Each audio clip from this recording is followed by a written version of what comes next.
Welcome back, miners. This one's for the engineers among you. The weapon we're talking about today is sporting a camera hooked up to what was previously the system AI for a biological research ROV drone. Hello, I'm Lookie, your personal you said that already. Yeah, I thought I muted you. You did not confirm your changes last time in the options menu. Oh, I'll do it later. Anyway, the LOK-1 smart rifle is capable of identifying targets and steering specifically made ammunition directly into the center of mass within a maximum angle. I won't get into the math and engineering of how R&D achieved this, not only because it would be complex to explain, but also because understanding that stuff is beyond my pay grade and I'm not gonna look it up for you. So there. What you do need to know is that it's a gun capable of some incredible feats, and depending on how you configure it, it can be the perfect way to justify to management why their recent investment in combat mining equipment isn't just a waste of third quarter profits. Even if some of it was aftermarket parts that nobody bothered helping me install. I think you did just fine, although I'm not sure this is an ROV drone I'm installed to the more I hear. It's not. What? How many times I gotta tell you, it's not a drone? What? The manual says Anyway, since our initial testing phases all the way up until now, R&D's been giving a lot of feedback on the LOK-1's performance on missions. I want to share a few basic tips I've picked up for the weapon, starting with how to deal with its seemingly sparse ammo economy. Now, while I'd love to be carrying a few extra magazines for this thing on me, until we get cleared for the additional production on the specialized ammo type, we'll have to make do with what we have. I realized with testing that while it's a primary weapon capable of dealing with enemies effectively, the LOK does not want to be the main swarm clear tool for your arsenal. It told me itself that, actually. Sort of. This is similar to other engineers' primaries if you think about it. Each one does the job well enough, but will be hurting for reserves if you repeatedly mag dump instead of using all the tools you have available to you. This means clearing grouped enemies with your secondary by switching often, utilizing grenades effectively, and remembering that you should be setting up sentries whenever you have the opportunity.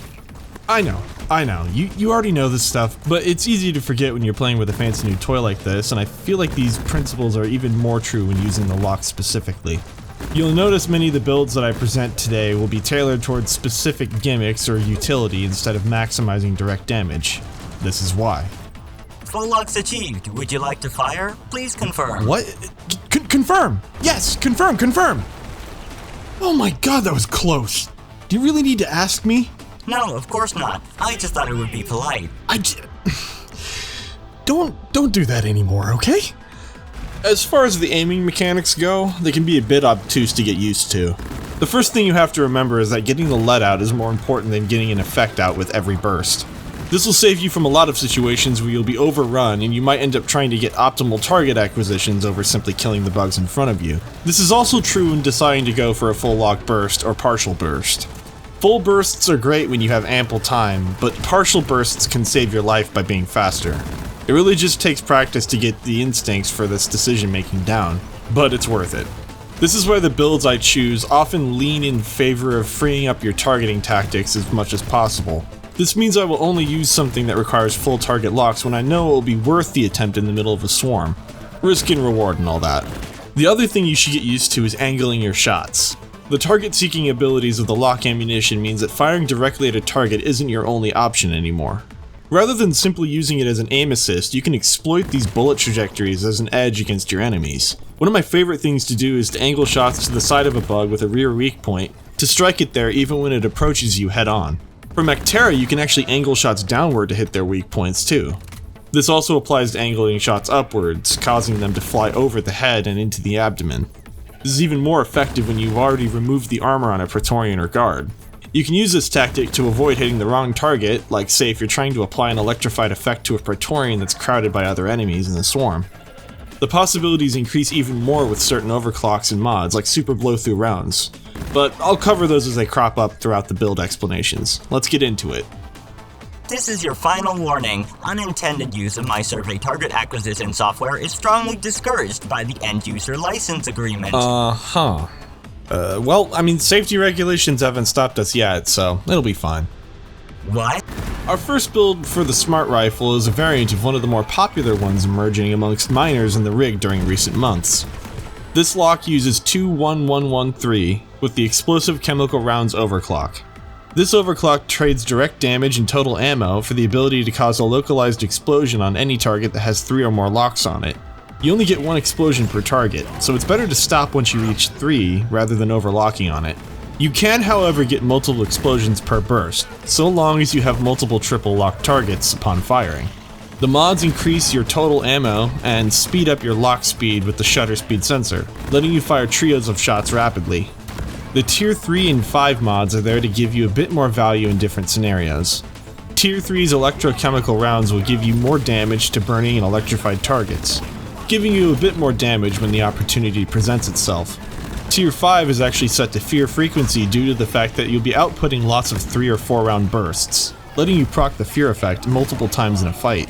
I didn't go for electrical generator mod since anything you hit with 3 shots is probably gonna die before the electrified status would matter. Tier 2 is set to macro lens in order to reduce accidental wide-angle locks from happening. This increases the likelihood that you'll get 3 locks on the same target and lets you control the explosion location a little bit better. The secondary weapon that I have here is an old favorite of mine, from my first build in my engineer build video from a while back, the Firestarter Deep Core PGL. The build is 11121 with the clean sweep overclock. The fact that this PGL focuses on igniting large groups of enemies allows you to take advantage of the burning bugs with the primary weapon's electrochemical rounds. The inherent fear effect from the grenade also gives you a little bit of breathing room to select grouped targets for more explosion kills. It may not be complicated, but it gets the job done and will save you lots of ammo if you use it often. This LOK-1 build is pretty straightforward, relying on quick successive triple locked shots to eliminate groups of bugs without spending more ammo than needed. Unlike embedded detonators, these explosions have a radius around each bug they detonate on, allowing you to use macro lens to select anything in the middle of a group to take out as many as you can at once. What I like to do is fire as soon as I see 3 on any target, repeating as many times as needed to kill the group while causing as many explosions as possible. The PGL here is for huge numbers of enemies, especially at the start of an attack with groups of swarmers or natosites. This lets your lock act as more of a mop-up tool instead of having to spend its limited ammo on the brunt of a swarm. Oh, a few little tips for the explosions. They do a lot of damage to armor, so try to repeat them on guards and Praetorians if you can. You can actually get explosions out of a single shot if you overlock 3 shots on a single target, even if the first shot would kill it anyway. This means you can overlock swarmers, natosites, and nearly dead bugs to kill them and nearby bugs with explosions without using additional ammo. Efficient.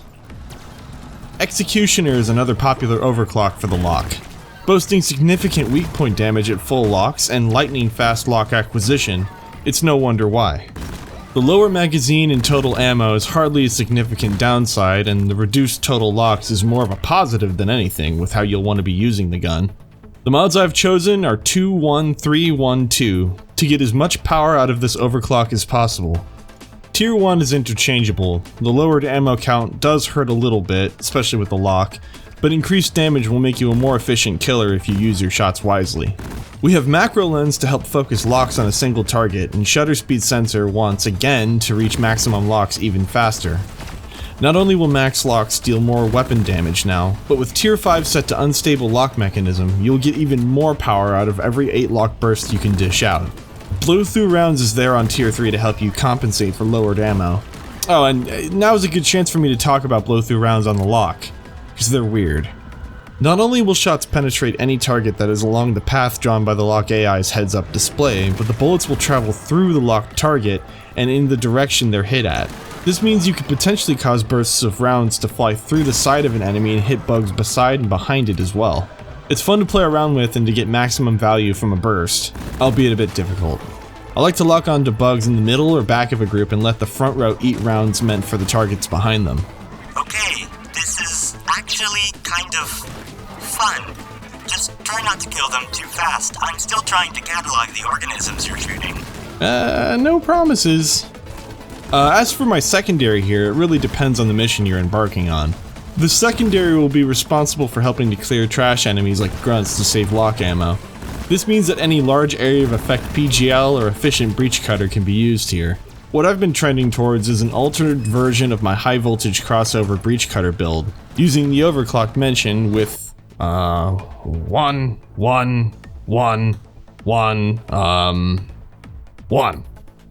for its mods. Yeah, it really is just all ones, isn't it? Weird. Its fast deployment, long-lived lines, and guaranteed stun on most types of bugs make it a great companion weapon.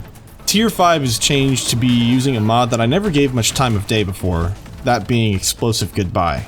The explosion and lingering area plasma can be devastating when you get used to using them. Not only that, but it does make it easier to kill aerial enemies when confronted with them, especially NATO sites that like to group up just above your head.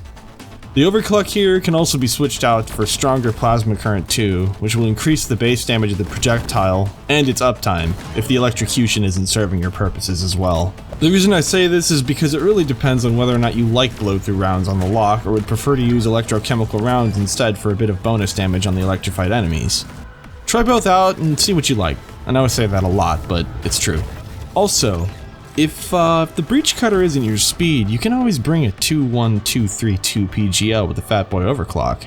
The mini nukes can make up for your area denial if need be, plus— What? Did you just say mini nukes? Standard procedure, I refuse to elaborate, moving on. Taking full advantage of the LOK-1's ability to serve as a utility and support tool, this next build uses the Neuro-lasso overclock, on dreadnoughts no less. This overclock causes a slowdown effect on any locked target, increasing with each additional lock. This is done by using the weapon's electronics to send sustained electrical pulses directly into the relatively primitive invertebrate nervous systems and hemolymph fluid of the hydraulic musculature in the creatures of Hoxie's 4 to good effect. Also a thing that's way above my pay grade to explain to you. So, let's move on. It acquires targets slower and has a limited time for held locks, but can essentially slow an enemy down to a crawl when you acquire one, and sustain the locks on it. I can't stay locked for too long while also doing that lasso thing. It strains my processor. You know, because I was never meant for this type of work. You're essentially a DRG employee now. Please try to act like it. The mods I use are 23323, and obviously Neuro-lasso. Zoom lens is similar to macro lens in the range, but allows for just a bit more leeway on the angle, letting you maintain the slows on your target as you and it move around. This is also useful when combined with super blow-through rounds, making it easier to angle the exit path of the bullet penetrations and giving you wider angle on the initial pathway. Tier 4's aperture extension allows for even greater degrees of slowdown on single targets, or for more effective slows on a few. This plays very nicely with Tier 5's fear frequency and can fear bugs in a radius around you. This effect grows in radius and potency the more locks you have on a target, meaning that with a full 18 round burst, you'll send everything including Praetorians running. One warning, the fear effect takes place after the final bullet in a burst is fired, not the first, so use it before the teeth and tarsi reach you. The secondary I bring is pretty simple to explain since the build is meant for dreadnought extermination for the most part. I bring the PGL with the Hyper Propellant overclock, modded out to 21312 for maximum ammo and damage. This is the same PGL I used in my previous engineer video, capable of chunking Dreadnought's HP and annihilating normal enemies with absolutely ludicrous damage. Have fun. So the strategy of this build is to be the most effective Dreadnought crowd control as well as massive spike damage potential for your team. What you give up in consistent damage, you more than make up for by increasing your entire team's accuracy with a lock during Dreadnought fights. Since they don't present many targets during these encounters, you can get the full use out of the slow effect. I've used this to not only give my teammates better shots on the Dreadnought, but to also slow its advance while it pursues, taking a lot of the pressure and threat out of their normally terrifying speed. This is extremely useful for when someone's going for a revive or trying to resupply in the middle of a fight. You can even use it to lock the behemoth into the firing angle of your sentries or on top of a bunch of mines that you've placed. Just don't forget to actually fire shots before you lose locks from the time limit. The locks will last 8 seconds, so begin firing after the 6th second to get the full burst off, as well as maximize slow times. One cool thing you can do is if you're on your final 18 rounds, you can just never fire these and use these as a way to slow enemies for your teammates until you have a chance to resupply again. I'll do slows until the initial armor layer or venting crystals from a Dreadnought are gone, and then switch to my PGL to hyper it in the weak point, saving your team ammo and giving you a lot more ammo to stretch out over the armor breaking phase since you'll be doing much more damage with the railgun shots on the weak point. If you get into this pattern, Dreadnought fights will be a cakewalk. As for swarms during the exploration phase of these missions, that's what blow through rounds, fear effect, and sentries are for. Keep the swarm at bay and burst fire your lock often to assist your team until you get to the new kill zone for another dreadnought. And be sure to check the battery on the lock. I always forget to charge the damn thing. This next build is a fun one, using the seek around overclock to completely remove obstacles and aiming from the equation during combat. This is a strange overclock, slowing reloads and burst rate of fire, but increasing the maximum angle of maintaining locks, alongside the primary effect of always hitting a target and ignoring armor no matter what. That's no exaggeration too, when you fire the rounds from the lock, they essentially teleport directly to the center of mass of locked targets. This ignores terrain, other bugs, teammates, and an accidental thumb placed over the barrel, thankfully. How does it work? Hell if I know. That seems to be the pattern with the LOK-1, huh? The only thing that can cause you to miss is if you lose the locks themselves. To take advantage of this, the mods 23121 have been chosen. Tier 1 is bringing more ammo since your electricity will be doing a lot of passive damage, allowing you to stretch your ammo capacity a little bit further. Zoom lens in Tier 2 combined with the overclock's angle increase give you a comfortable 133% lock loss threshold, allowing you to acquire and keep targets at good range. Aperture extension allows for more locks, and with that angle you'll be able to paint over a whole swarm and hit nearly every bug. The mods in Tiers 3 and 5 work together to let electrocuted targets take extra damage as well as slow swarms to a degree. Funnily enough, I was originally going for blow-through rounds on this build, but I discovered the rounds do not actually exist physically until they reach a target. In other words, they simply teleport there and don't follow a real path, making blow-through not only kind of useless, but only possible after you've hit the first target. On the upside, this makes friendly fire a near impossibility if you're using the locking software, so there's that. Speaking of which, remember RJ250 compound? The overclock that gives the PGL more ammo, faster reload, and lower damage output for the insane ability for you to ride the blast wave from explosions into the air? Well, I've been using it for a while now, but I can never find a reason to incorporate it into a build besides just wanting the mobility in place of a competent scout. Well, this is a build I actually feel it fits into perfectly. The PGL is modded out to 21122, maximizing ammo capacity and giving you the ability to ignite targets in the blast radius. This is useful as both a mobility tool and a swarm clear tool. Hitting grouped bugs will still do respectable damage, also allowing the fire damage to finish anything off that survives. The increased ammo lets you use the gun liberally, hitting clustered bugs as much as you like while the lock deals with spread out enemies that have gotten away.